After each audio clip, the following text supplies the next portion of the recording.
Today we're going to be learning how to dominate your opponent with the bishop pair in chess. If we're talking about bishop pairs, do you think we're talking about open positions or closed positions? Well, we know knights thrive in closed positions, so I would have to assume we're talking about an open position, and that we are, and that we will be doing. So we're going to be looking at a game by Joseph H. Blackburne. To the more educated people, that's not me. Have you heard of the Blackburne Shilling Gambit? This guy created theory. He's born in the 1800s, 2600. Good guy at chess. Didn't know him personally, believe it or not. But yeah, it's always a flex to create theory. I mean, imagine having chess theory named after you. That's got to be a flex. Imagine beating Najdorf in the Najdorf when he's playing the Najdorf. Bobby Fischer, tank, beast. But this stems from an Italian. And let's get into it. Knight f6, knight g5. Okay, I don't ever play the Italian. We've been looking at a lot of openings because I've just been fascinated by learning a lot of new stuff because I was kind of bored of everything. And I like to dabble. I like to learn. I love to learn. It's my favorite thing to do in life. Everything, anything. Yes, all that good stuff. So knight to g5, right? Aims here. People under 1500 typically lose to forks and pins, believe it or not. So always keep in mind of f7, c7, f2, c2, pins, right? People don't like pins at all levels, referencing the Spanish game yesterday by Dr. Ding. What do you do here? Well, you go d5. You go d5 much of the time, unless you're playing like the Traxler or something. Takes, and now what do you do? Back in the day, believe it or not, it was mostly GMs who went knight a5. Now even 1200s play the first 15 moves like GMs. So taking back here is ill-advised. It's not good. Though maybe 1000s still play a move like this. Knight a5 is really the best move. So white gives this check. And the point of d5 is to cut the scope of the bishop and the knight to f7. So pawn to c6. Well, bishop to b5, pawn c6. Takes, and we reach this position. We're going to delve into the intricacies. Don't you worry. What is happening? Well, white is up a pawn. Okay, black has some open files. That's fair. What do you do here as white? Back in the day, what Fischer would do, what many people would do, bishop e2, natural. h6, knight h3, you get some doubled pawns, you still castle kingside, and you crush. Then computers popularized bishop d3 with the idea that h6 will allow the knight to come to e4, where it stands nice. But in this game, we get queen to f3. Fascinating move. It's a gambit. The thumbnail I create is not going to be beat your opponent 100% of the time with this crazy gambit, out of this world chess. I don't know how people fall for that. I mean, I do, because people don't have the largest brains nowadays, and a lot of people are botted.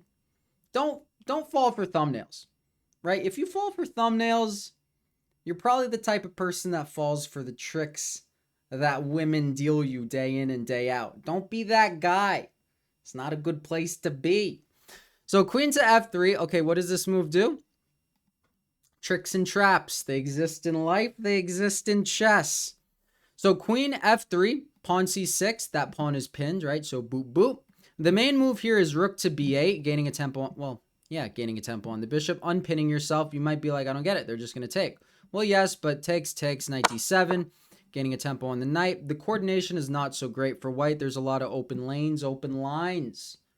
Bishop pair. That's the point of today's video. So what are we going to get?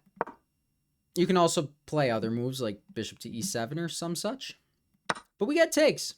Look at this. Cojones. You take, you lose in exchange, and it's still equal. You know, I actually love positions where you lose this rook. I play this. I've showed it in the English. You give up the A-rook and you get this mean bishop pair that just... I've had positions on open boards before where it's a bishop pair in a middle game versus a queen. Right, 6 points for 9 points, and the bishop pair can thrive. I'll tell you that much. I won't tell you which end of that game that I'm thinking of I was on, but I'll tell you the bishop pair is pretty good. So black plays bishop to c5 development, and you could see it's not the best move, but this guy was born in the 1800s, so... have some respect. Queen c7 is the main move, guarding the pawn. But the best move is actually bishop to e7. You might be like, I don't get it. They're just going to take. Well, taking is actually a mistake. Look, knights move backwards, believe it or not, even in the 1800s, though I think this was played actually in the early 1900s. I should have checked, but there's just an immense amount of pressure, and not so much could be done. Not so much at all could be done for white, so it's semi-resignable. But okay, the year is something, and he plays bishop to c5. We get pawn to b4. That is a pin. That is a mistake. That's a fork. I know my chess terminology. White should have went knight to e4. He should have. Right, bail out with the queen. You're up material. Trades help. All those good chess principles that are made to be broken at times. This was not one of those times. But we got b4. He's like, oh, that's a fork. Blackburne was like, that's a pawn. Allies. Doubt that was his name. Right? It's hard to keep track. I mean, look at the history we learn. I mean, look at the day-to-day. Look at the news, right? Nothing is real. No, I'm kidding. A lot of stuff is real. But imagine how hard it is to keep track of stuff from like 200 years ago. Like a name. Even notation. I mean, I don't even have my notations from when I was a kid. I lost them. So, honestly, respect for having this notation. So we get castles, knight to c6, backwards move hitting the queen. The queen moves to e3, right? It doesn't want to get lost, taken. So we get knight to d4. Point is, that is a fork. You might be like, why not c3? I mean, you could go c3. You're going to get forked. And the knight will make it out alive. Black is better. But instead, white went knight to e4. Not such a great move. How do you punish knight to e4? There's two good moves. There's knight to d5 and knight to g4. He went knight to g4, but if you said knight to d5, you're not wrong. I'm proud of you. Proud of you even if you didn't say either of those moves. We get queen to d3. Now what? Now it's pretty important. Some people might say bishop to f5. That's not a good move. It's not a good move because he's just going to fork you or even go knight bc3. And yes, there's tension, but there's no knockout punch, right? Right square, wrong piece. Pawn to f5. Use the pawn to kick the knight. It's more forcing. The knight moves. Where's this queen going? There's not too many good squares for the queen at all. So he has to sack the knight. Now we're catching up on material. Let me tell you, when there's no pawns in the center, these guys will thrive. And that they are about to do. Queen to bishop to f5. Yep, that's what he played. Bishop to f5, backwards guarding. Then he played queen to h4, threatening checkmate in 1. Allies played queen c7. Do not fall for that. Imagine playing such a beautiful game and playing a move like this. Okay, you're still winning. That's how good your position is, but it'd be a little bit of a tragedy. All right, find the checkmate. You're up.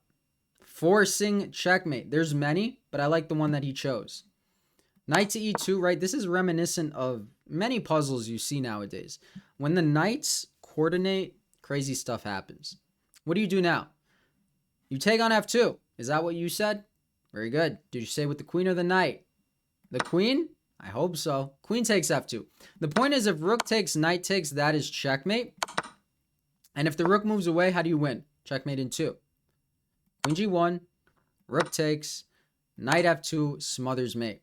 So I just loved the way black developed. Look at these minor pieces flexing. No queen, no problem. That's a good saying. So, thank you guys as always for watching. We got 2 videos in 2 days. I told you, we're back. The ceiling is still out of the main frame. I kind of like it like that. Hopefully the mic doesn't bother you. Doesn't bother me. Yeah, but thank you guys as always for watching. Have a great day. Peace. Boom.